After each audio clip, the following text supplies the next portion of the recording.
Há exatos 517 anos, os portugueses chegavam ao Brasil. Hoje é comemorado o Dia do Descobrimento, mas você sabia que nem sempre a data foi essa? E o homem que ajudou a corrigir esse erro histórico era de Leme. E assim seguimos nosso caminho por este mar de longo, até que terça-feira das oitavas de Páscoa, que foram 21 dias de abril, topamos alguns sinais de terra. E quarta-feira seguinte, pela manhã, topamos aves. Neste mesmo dia, a horas de véspera, houvemos vista de terra, a saber, primeiramente, de um grande monte, muito alto e redondo, ao qual Monte Alto o capitão pôs o nome de o Monte Pascoal, e a terra de Vera Cruz. Esse é um trecho da carta de Pero Vaz de Caminha, português que veio com os navegadores para o Brasil justamente para contar como seria a descoberta de novas terras. A história que a gente conhece diz que eles chegaram aqui em 22 de abril de 1500. Mas você já ouviu dizer que talvez essa data fosse outra?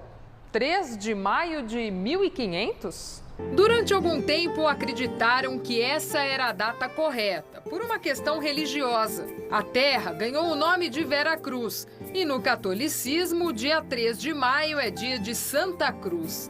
Alguns documentos também se perderam. Só bem mais tarde a carta de Pero Vaz foi encontrada, mas ainda assim demorou para o 22 de abril aparecer na história. Só em meados de 1940 isso começou a mudar. José de Almeida Peixe Abade foi delegado, promotor, jornalista, historiador.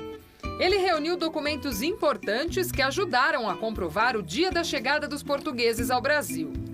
O filho, ainda criança, acompanhava o trabalho. Lembra bem deste engano histórico. Há umas características importantes aí a serem consideradas, que ele considerou. De maneira estudiosa, meu pai chegou à conclusão que 22 de abril o Sol se posicionava de um jeito, as fases da Lua eram diferentes e o posicionamento do Sol a 3 de maio não coincidiam. A representação foi entregue ao Congresso Nacional em 1949 e aí sim a data foi oficializada. Alguns destes documentos estão guardados no Museu de Leme, mas na cidade a história também é pouco conhecida. Um privilégio uma pessoa da cidade ter feito essa descoberta, ter se aprofundado nas pesquisas e mudado, né? Mudado a data do descobrimento, da chegada dos portugueses no Brasil. Para o seu Paulo, 22 de abril tem um significado especial.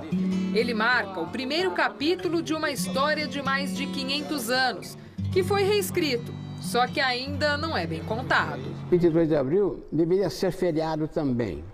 Por quê? A data máxima do Brasil, do descobrimento do Brasil. É como se fosse um casal, recém-casados, desse à luz a esposa de uma criança. É a data máxima do nascimento dessa criança.